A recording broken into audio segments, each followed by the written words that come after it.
જે પરિવાર વિખાયો છે એને કોઈ જ પેલું એ થવાનું નથી. હવે રિક્વેસ્ટ એક જ છે કમિશનર સાહેબને, મુખ્યમંત્રી સાહેબને કે પ્રશાસનોને, જે લાગતા વળગતા હોય એને, કે ભાઈ કાંઈક રસ્તો કરો. એવો તો આ દુનિયામાં કોઈ પેલો તકલીફો છે જ નહીં કે જેનો રસ્તો ના હોય. વારંવાર સિંધુ ભવન ઉપર જ છોકરો આજે ભણવા આવ્યો હતો, કેટલા અરમાનો આશા સાથે આવ્યો હતો, આ એનો આખો પરિવાર વિખાઈ ગયો.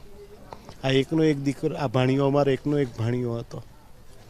હવે આજે આનું શું? હવે આવા દૂષણો જે ચાલી રહ્યા છે સાહેબ, એને ગમે તે કરીને પકડવું જોઈએ અને સામાન્ય પરિવારને એનો ન્યાય મળવો જરૂરી છે.